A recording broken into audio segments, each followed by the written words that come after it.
안녕하세요. 백상컴퓨터입니다.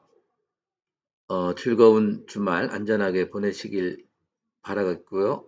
이번 시간에는 케이스 교체를 의뢰하신 손님 후기 건으로 해서 영상을 한번 준비해 봤습니다. 지금 화면에 보이시는 것처럼 여기 LED 팬이 7개가 있고요. 그리고 공랭 쿨러, 그리고 RTX 3070 그래픽 카드가 얘는 이렇게 눕혀져 있는, 본체와는 수직으로 세워진 개념이죠. 본체를 세우게 되면 그렇게 장착이 된 최종 작업 완료 후의 사진입니다. 자, 이렇게 작업한 건인데 처음부터 봐보도록 하겠습니다.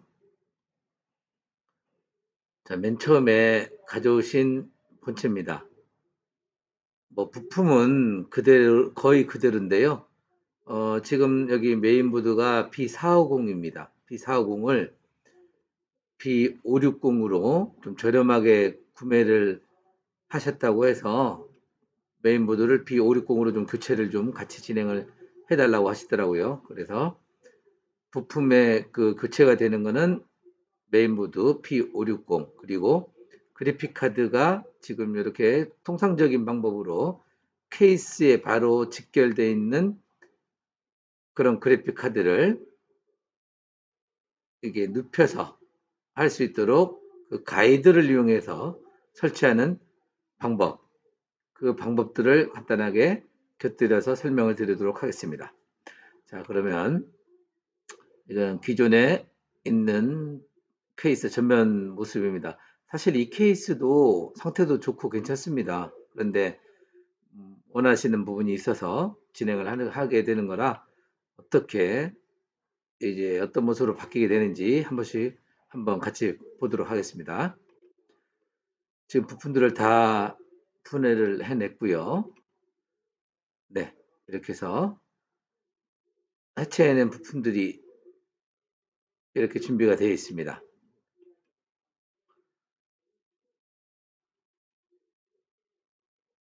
지금 메인보드가 현재 달려있는 게 B450M, 그리고 새로 교체할 게 B560M 바크품입니다. 예, 무선 와이파이 기능이 지원되고요. 자, CPU를 분리를 해서 새로운 보드로 옮겨 달았습니다. B560M. CPU는 i7 1700F입니다. 잘 아시는 것처럼 F가 붙은 시리즈들은 내장 그래픽이 없는 모델입니다. 그리고 SSD는 삼성 970 에보, 제일 하이엔드급이죠. 970 에보 500기가짜리 이설을 합니다. 공랭 쿨러도 이렇게 같이 이설을 했고요. 그리고 저희는 조립 신품이든 뭐 이설건이든 그 실제 조립 들어가기 전에 이렇게 부팅 테스트를 먼저 진행을 합니다. 그래야만이 두 번 작업을 하게 되는 그런 경우가 없기 때문에 상태를 한번 체크하려고 부팅 테스트를 했습니다. 지금 보시면 이제 메인보드가 바뀌니까 장치 드라이버를 다시 잡아가서 부팅을 하고 있는 모습을 보고 계십니다. 정상적으로 잘 부팅이 된다는 거죠. 네, 이렇게 해서 쭉 부팅이 잘 됐고 인터넷도 되고 사운드 출력도 잘 됩니다. 이런 간단한 기능까지가 최종 검사가 돼야 바로 조립을 진행을 하게 되는 겁니다. 자, 이거 뒷면에서 보이는 B560M 메인보드 모습입니다. 이번에 새로 케이스를 구매해서 오신 그 교체를 하게 되는 그런 케이스 모습인데요. 빅 사이즈의 빅타워입니다. 이 정도면 예전에는 무게가 상당했습니다. 그런데 의외로 무게는 그렇게 아주 무겁거나 그러진 않더라고요. 근데 이제 다만 사이즈가 크기 때문에 상당히 여유 있게 보이는 아주 큰 장점이 있었습니다. 그리고 이제 팬이 여러 개 달리고 이런저런 좀 아기자기한 어떤 그런 맛들이 오히려 더 연출될 수 있는 공간적인 여유로움도 가져가고, 그다음 아기자기한 그런 LED의 어떤 그 연출도 가능한 그런 장점은 있어 보였습니다. 메인보드를 먼저 장착을 했습니다. 이렇게 보시는 것처럼. 뭐 B560 메인보드가 그렇게 작은 게 아닌데 빅타워에 장착하니까 확실하게 조그맣게 보이네요. 메인보드 장착하고 요쪽은 여유 공간이 있습니다. 뭐 이제 여기도 팬을 한 3개 정도는 더 달 수도 있고요. 요 윗면 여기에는 마찬가지 뭐 수냉 쿨러나 이런 거를 장착을 할 수도 있는 그런 공간 활용도가 상당히 좀 높은 상당히 여유가 있는 케이스입니다. 그래픽 카드를 그 수평으로 눕히기 위해서 지금 옆에 있는 기존에 있던 것들은 다 떼어냈습니다. 분리를 했습니다. 여기 이 나사를 다 풀어가지고 이런 막혀 있던 그런 구조물을 다 떼냈습니다. 지금 네, 이렇게 보이시죠? 파워를 달았고요.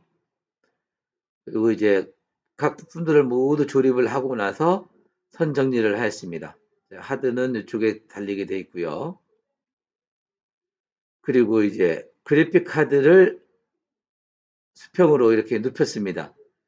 실질적으로 케이스가 지금 이렇게 위에서 보기에는 얘가 수평으로 보이는 것이고 우리가 케이스를 세워서 사용할 때는 수직 개념으로 보이는 거죠. 그래서 이 가이드 이름이 뭐 수직 이제 설치 가이드 뭐 이렇게 지금 명명이 되어 있는 것 같더라고요. 대략 그렇게 봐주시면 되고 제가 고객분께 한번 여쭤봤어요. 왜 이렇게 눕혀서 쓰시려고 하시느냐 어떤 좀 이유가 있으시냐 했더니 지금 보시면 아시겠지만 요 앞쪽이 상당히 반짝반짝거리는 어떤 그런 재질로 되어 있습니다. 요 앞에가 뭐 유리인지 크리스탈인지 뭐 그런 부분은 정확히 모르겠지만 요 팬에 있는 LED 말고도요. 요 반짝거리는 재질이 LED가 들어오니까 상당히 멋이 나더라고요. 그래서 이 모습이 너무 좋아서 늘 보고 싶다는 겁니다. 컴퓨터 이제 세웠을 때 이게 그래픽 카드를 원래 설치하는 방향으로 하게 되면 본체의 바닥면만을 그래픽 카드 앞면이 보이기 때문에 평상시에는 안 보이는 거죠. 그래서 그렇게 하느니 이 모습을 늘상 보고 싶다. 그래서 수직 가이드를 이용해서 그래픽 카드를 방향을 이제 90도로 회전시키게 되는 개념이라고 보시면 됩니다. 그렇게 하시면 되고요. 그리고 기존에 있던 그래픽 카드 받침대도 이제 장착을 해서 무게가 그래픽 카드에 너무 무리가 가지 않도록 처지지 않도록 이렇게 잘 받쳐 주었습니다. 가까이서 본 모습이고요. 마찬가지입니다. 자, 이제 전원을 켠 모습인데요.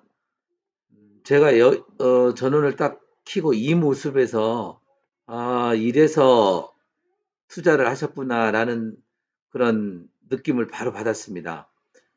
솔직히 저 같아도 이 정도의 어떤 그 모습이라면, 이 정도의 좀 약간 어떤 연출이 되는 그런 부분이라면, 좀 투자는 할 만할 것 같더라고요. 그래서 이제서야, 이제 요 단계가 돼서야 고객님의 마음을 제가 이해하게 되었다는 것이죠. 여러분도 보시기 어떻습니까, 지금? 괜찮지 않나요? 전면에 LED 팬 3개, 그리고 밑면에 LED 2개, 후면에 2개. 물론 이 LED는 단색도 가능하고요. 지금은 무지개색으로 되어 있는데 단색 조절도 다 가능합니다. 그러니까 원하시는 취향으로 이렇게 해서 쓰시면 될 것 같아요. 요즘 트렌드라고 보시면 될 것 같습니다. 전면에서 한번 찍어봤습니다. 전면에서 CPU 공랭 쿨러에 LED까지 같이 이렇게 더해져서 정말 색깔이 아주 반짝반짝거립니다. 아까 제가 말씀드렸던 부분들이 여기 비치네 이렇게 그래픽 카드에 붙어 있는 반짝거리는 재질들의 빛들이 더 더해져서 상당히 괜찮아 보였습니다.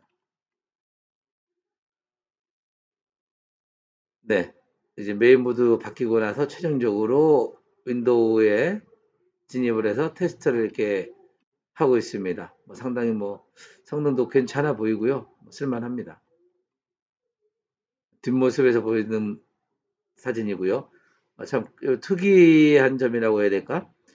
우리가 보통 그래픽 카드를 연결할 때는 케이블이 본체 면에 이렇게 꽂히게 됩니다. 근데 이제 요 가이드를 설치를 함으로써 그래픽 카드 연결 경계가 여기입니다. 그러면 여기 보시는 구멍으로 선이 들어가서 연결이 요 부분쯤에다 돼야 되는 거죠. 네.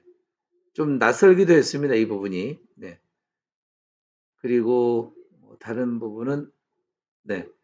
요 백패널 있는 메인보드 백패널 있는 쪽이 이 케이스 같은 경우는 마찬가지 여기 공간처럼 좀 안으로 들어가 있는 스타일이라서 좀 밀폐된 좀 뒷면에 여유가 없는 공간에서는 인터넷 케이블이라든가 뺄 때는 좀 불편한 감이 있더라고요. 잘 보이질 않으니까.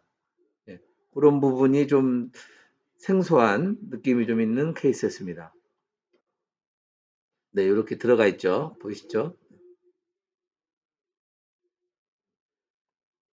그리고 이거는 CPU, 네, 1700F. CPU가 논리적으로 16스레드짜리죠. 네, 이 정도면은 거의 못할 게 없는 네, 그런 CPU라고 보시면 됩니다. 온도도 적당하게 잘 유지가 되는 것 같았습니다. 제가 확인했을 때 맥시멈 한 40도 정도. 물론 이제 더 고타임 게임이라든가 돌리게 되면 좀 더 올라가긴 할 것 같은데 그것까지는 제가 테스트를 안 했고요. 기존에 잘 사용하셨던 거라 큰 무리는 없을 것 같습니다. 네, 요거는 그래픽 카드 네, 수직 예, 홀더 키트 그거 지금 매뉴얼 한 장 찍어봤습니다. 대략 모양새가 이렇게 생겼다는 것을 설명드리기 위해서 그래픽 카드가 여기에다 꽂히고요. 케이블이 메인보드에 이 부분이 메인보드에 연결이 됩니다. 우리 채굴할 때 쓰는 개념하고 그런 키트하고 똑같다 보시면 됩니다. 그리고 오늘의 하이라이트라고 해야 될까요? 제가 분명히 조립할 때 이걸 읽었습니다. 네. DC 12V 파워 연결하지 말라고. 우리가 파워에 보면 이런 커넥터 있잖아요. ID 스타일처럼 생긴 구멍이 4개 있는 단자 4개짜리. 그 케이블로 연결을 하면 안 됩니다. 여기다 연결하면 어떤 일이 생기느냐. 지금 전면, 밑면, 후면에 있는 7개의 팬의 LED가 안 들어옵니다. 팬은 돌아요. 팬은 도는데 LED가 안 들어옵니다. 그래서 여기에는 절대 이 12V 이 단자를 연결하시면 안 됩니다. 지금 이 흰 부분으로 보이는 게 제가 저기 테이프 같은 걸로 막아버렸습니다. 혹시나 또 다른 누군가가 또 저와 같은 실수를 할 수도 있지 않을까 싶어서 근데 좀 아쉽더라고요. 이게 처음에 조립할 때 혹은 이 그 케이스를 생산해낼 때 아예 연결할 수 없게끔 막아버리면 될 건데 그게 일반 케이스 같은 경우는 이렇게 쭉 팬 전원들이 이렇게 서로 커넥터끼리 쭉쭉쭉 연결이 되고 맨 마지막에 파워에서 이런 DC12V 커넥터를 연결을 해주면 되기 때문에 그런 습관이 돼 있다 보니까 그냥 무심결에 연결했어요. 이게 분명히 읽었는데도 머리 따로 몸 따로 아시겠죠? 어떤 느낌인지. 그래가지고 조립이 다 끝나고는 LED가 안 들어오는 거예요. 그래서 이상하다 싶어가지고 다른 결선들부터 하나씩 다 봤습니다. 봤더니 결국 얘가 문제였어요. 그래서 이 부분은 좀 아쉬웠습니다. 혹시나 이 영상을 보시는 케이스 제작하시는 관계자분들이 계시다면 아예 이 부분은 막아 주십시오. 뭐 어떤 다른 소모품을 이용해서라도 이제 탈부착할 수 있는 그런 소모품을 뭐 박킹 같은 걸 이용해서라도 막아주시면 그러면 개인분들이 조립하는데 저와 같은 실수는 안 하실 것 같아요. 네, 그런 부분이 조금 아쉬운 부분이었습니다. 자, 이렇게 해서 어, 전체적으로 한번 살펴봤는데요. 오늘의 이제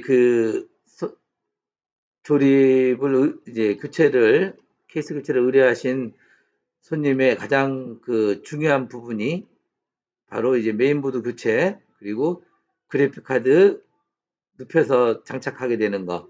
네, 그 부분이 가장 크게 작용이 됐고요. 그리고 아까 케이스에서 특이하게 그 전원 연결해 주는 부분, 네, 그 부분이 오늘의 좀 이제 특이한 부분이 있었습니다.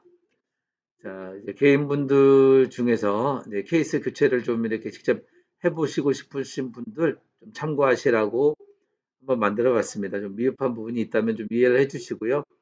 예, 제가 편집을 하질 않고 그냥 바로 한 번에 녹화를 하다 보니까 어눌어눌한 부분이 중간에 있을 수도 있습니다. 좀 양해 부탁드리겠습니다. 자, 그러면은 즐거운 주말 보내시고 오늘도 행복하십시오. 고맙습니다.